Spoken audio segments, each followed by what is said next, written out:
Hello বন্ধুরা, তুলিস world চ্যানেলে আপনাদের সকলকে অনেক অনেক ওয়েলকাম। আশা করি আপনারা সকলেই ভালো আছেন আর আমরাও ভালো আছি। আর আজকে সকলকে পৌষ পার্বণের অনেক অনেক শুভেচ্ছা।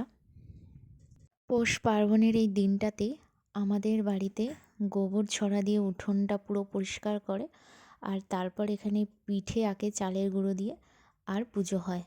আর আজকের ওয়েদারটা দেখুন কি অবস্থা, একটু রোদ ওঠেনি। তুমি আর এই যে পাপা তো ঘুম রয়েছে পেয়েছে মশারির ভিতরে, তোমার ও নতুন উঠে গেছে কোম্পানির দিকে দেখছো? সকাল 7টায়। এই ঠান্ডার মধ্যে 7টার সময় উঠে গেছে, তো এখন 10টা বাজে।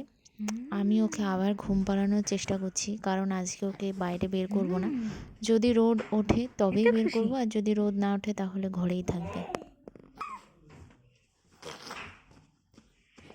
হ্যাঁ হ্যাঁ হ্যাঁ হ্যাঁ হ্যাঁ এত লাফালাফি, তো পাপা একটু এত ঘুমিয়ে লাফালাফি পড়েছে। ঘুমানোর আগে।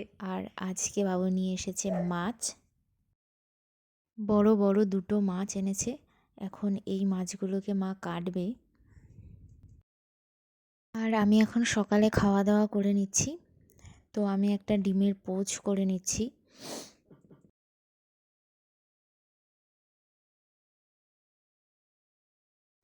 হয়ে গেছে ডিমের পোচটা। আর আজকে সকালে এখন নিয়ে নিয়েছি মুসুরির ডাল সিদ্ধ, ডিমের পোচ আর পেঁয়াজকলি আলু ভাজা। মা বাবুর খাওয়া হয়ে গেছে, আমি ছেলেকে ঘুম পাড়াচ্ছিলাম বলে আমার আজ খেতে দেরি হয়ে গেছে, তাই আমি এখন একা একাই খেলাম। আর এখন 12টা বাজে, কিন্তু একটুও রোদ ওঠেনি। মনে হচ্ছে আজকে রোদ উঠবে না। আজকে প্রচণ্ড ঠান্ডা পড়েছে। এই এক সপ্তাহ ধরে প্রচণ্ড ঠান্ডা পড়ছে। একে তো ঠান্ডা, তার উপর রোদও উঠছে না। ভীষণ বাজে ওয়েদার, খুব বাজে লাগছে। অনেকক্ষণই ওয়েট করেছিলাম, কিন্তু রোদ আর ওঠেনি। 12:30 বেজে গেছে। তো আমি তার জন্য পাপাকে শুধু মাথা ধুয়ে দিয়েছি, আর আমিও স্নান করে নিয়েছি। আর পাপা আজকে তো সারাদিন ঘরেই বসা, কারণ এই ওয়েদারের মধ্যে ওকে আমি আজকে বাইরে বের করিনি। বাইরে যা কুয়াশা, তাতেও ঠান্ডা লেগে যেতে পারে, তাই ও ঘরেই আজকে সারাদিন। আর মা এখানে করছে পুজো। মা এখানে পুজো করছে আর ছেলে আছে আমার বাবার কাছে। আর আমি এখন দুপুরের খাবার দাবার সব গরম করছি। আর আজকে দুপুরে কি কি রান্না হয়েছে বলে দিই। আজকে দুপুরে রান্না হয়েছে, এখানে আছে মিষ্টি কুমড়ো ভাজা, এখানে আছে সাদা ভাত, আর ব্রোকলি মটরশুঁটি আলু দিয়ে একটা ঝোল হয়েছে, আর আছে মাছ, মাছের ঝাল। এটা মটরশুঁটি দিয়ে পেঁয়াজ দিয়ে ঝাল করেছে। আজ যেই ঠান্ডা পড়েছে তার মধ্যে যে আমার মা এত কিছু রান্না করেছে এ তো ভাবাই যায় না। আর আমি এদিকে চলে এসেছি ছেলেকে নিয়ে মশারির ভিতর, কারণ ওকে এবার দুপুরবেলা ঘুম পাড়াবো। ও আমার কোলেই বসে আছে। আর এখন হয়ে গেছে সন্ধ্যা, ছেলে ঘুমাচ্ছে আর আমি এ ফাঁকে সন্ধ্যা দিয়ে নিচ্ছি।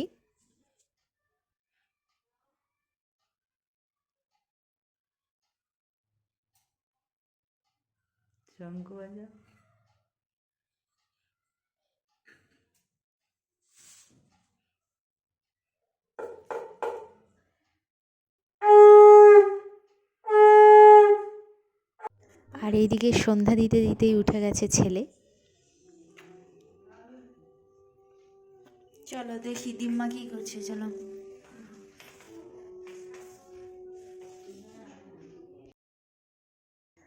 আর এই যে আজকে মা বানাচ্ছে পিঠা। পৌষ পার্বণের দিনে পিঠে খাবো না, এটা তো হয় না। তো এই জন্য মা এখন পিঠে বানাচ্ছে, তেলের পিঠা। তো চলো দেখতে থাকো কিভাবে বানাচ্ছে। গরম তেলে দিয়ে দিল।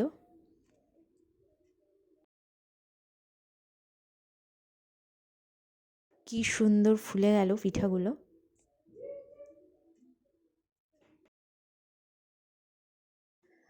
আর আমি এদিকে মাকে বললাম যে মা তুমি ছেলেকে একটু ধরো, আমি এবার বানাই দেখি কেমন হয়। তো এবার আমি দিচ্ছি পিঠেগুলো।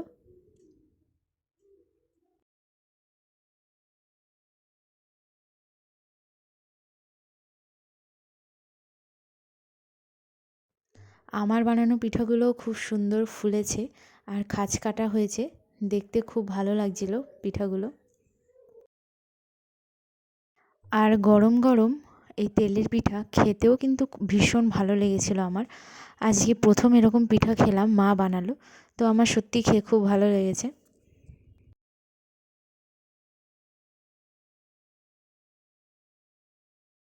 আজকে তো আমাদের ঘরে এই পিঠা বানানো হলো, আর জেঠিমাদের ঘরে বানানো হয়েছিল পাটিসাপটা, তো ওইগুলো দিয়ে গেছে আর আমরাও দিয়ে এসেছি জেঠিমাদের ঘরে।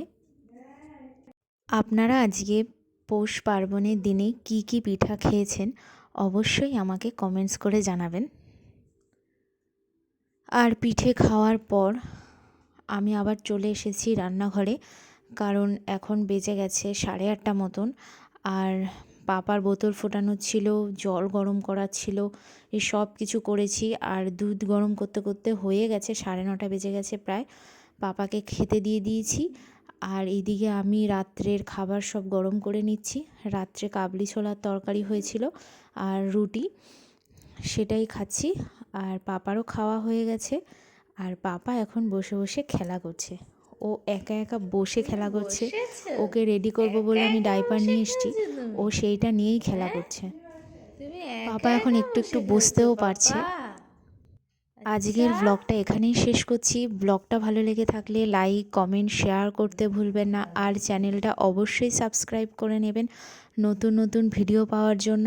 আর আপনারা সকলেই ভালো থাকবেন। দেখা হবে নেক্সট ব্লগে। এখন টাটা।